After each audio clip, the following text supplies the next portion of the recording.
Dia 3 de setembro. Santos Mártires Gorgônio, Doróteo e os companheiros. Século III. A história dos Santos Mártires, cuja memória a Igreja hoje celebra, é prova patente do grande poder da graça de Jesus Cristo. Nada em sua vida podia fazer prever a grande distinção que Deus lhe reservara, destinando-os ao martírio. Homens que ocupavam lugares importantes nas imediações do imperador não eram geralmente possuidores de qualidades que os pudessem tornar merecedores da admiração e da confiança do povo. A corte imperial era, e todos o sabiam, teatro das mais vis paixões e dos mais abomináveis vícios. Cristãos que eram Gorgônio, Doróteo e os companheiros faziam exceção a essa regra. Foram convertidos do paganismo, graças às orações e instruções de Luciano, como eles, alto funcionário da corte imperial. O exemplo de virtude que os neoconvertidos davam fez com que também outros abandonassem o paganismo e aceitassem a religião de Luciano. Parece que entre os catecúmenos figuravam a esposa e a filha de Diocleciano, cujas altas posições de imperatrizes a salvaram das humilhações do cárcere e do martírio. Doróteo e Gorgônio eram amigos íntimos do imperador e de cuja confiança gozavam ilimitadamente. Diocleciano, embora soubesse que eram cristãos, dava-lhes o afeto de pai e confiava-lhes os bens, a segurança de sua pessoa e família. Essa posição privilegiada, a vida na corte com todas as tentações e perigos, de modo algum influenciou na honradez de caráter e firmeza de virtude dos santos. Deus permitiu que tivessem uma ocasião de mostrar completo desapego das coisas deste mundo, que preferiam sofrer por Jesus Cristo a gozar das delícias e honras da corte.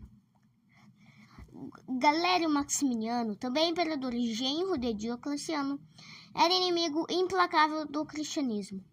Empenhou toda a influência até conseguir do imperial sogro a publicação de 2 decretos desfavoráveis aos cristãos. Estavam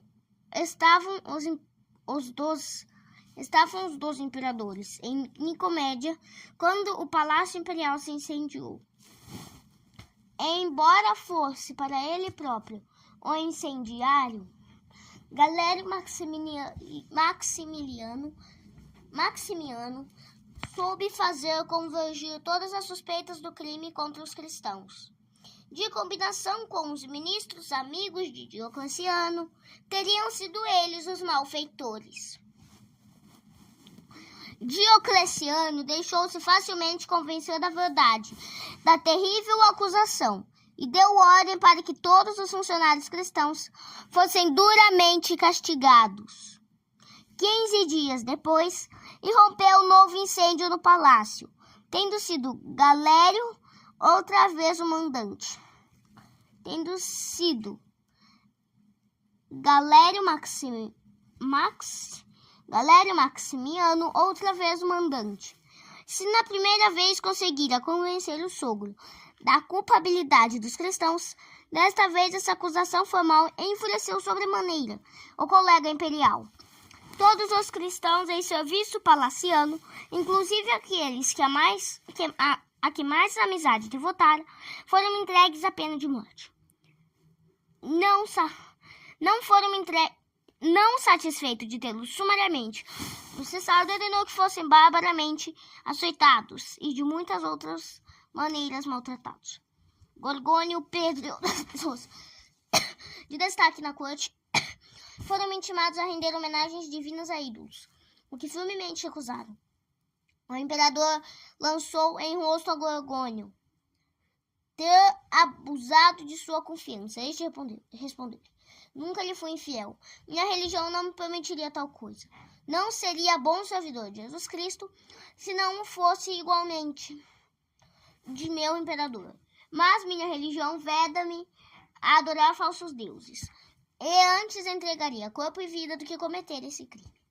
Dos sofrimentos porque passaram esses fiéis empregados do imperador, dá-nos uma ideia da descrição que fez deles Eusébio, relatando o martírio de Pedro. Suspenderam-no, rasgaram-lhe as carnes como arpões de ferro, e deitaram sal e vinagre nas feridas. Depois puseram-no sobre grelhas com carvões em brasa, queimando-lhe horrivelmente os pés. O mártir, porém, preferiu sofrer tudo a negar a fé. Torturas iguais foram aplicadas a Gorgônio e Doróteo, sem que os algozes conseguissem fazê-los apostatar. Vendo frustrar-se os esforços, estrangularam-nos. Os cristãos enterraram os corpos dos mártires. O imperador ordenou a exumação e as relíquias foram tiradas ao mar. Parece evitar que os cristãos lhes dispensassem honras divinas, entre aspas. O corpo de Gorgônio foi mais tarde sepultado na Catedral de São Pedro, em Roma. Reflexões. Não seria bom servidor de Jesus Cristo se não fosse fiel ao meu imperador, disse Gorgônio ao juiz pagão. É dever de cristão prestar obediência às autoridades civis. As palavras de Cristo e dos apóstolos são claras a esse respeito. Dai a César o que é de César e a Deus o que é de Deus, diz nosso Senhor. Obedecei aos homens por amor de Deus. Obedecei à autoridade que é colocada por Deus para recompensar os bons e castigar os maus. Não há autoridade no mundo que não venha de Deus. Quem se opuser à autoridade legitimamente estabelecida e contra ela se rebelar, contra Deus se rebela. A obediência que devemos à autoridade não se baseia no temor, mas no dever que a consciência nos impõe.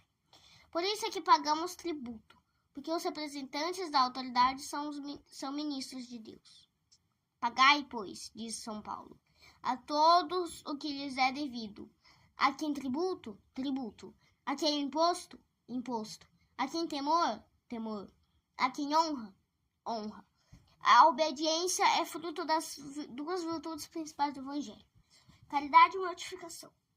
A primeira bane de nós toda a desconfiança, quando a outra nos defende contra a soberba e a teimosia. Não é obediente quem se queixa, apesar de não se levantar contra a autoridade. Aquele que nos manda amar aos próprios inimigos espera de nós que não deixemos aninhar em nosso coração ódio e malquerença contra os nossos superiores. É obrigação nossa acatar e defender o nosso governo, sempre que isso não vá de encontro aos mandamentos, sempre que isso não vá de encontro aos mandamentos da lei de Deus.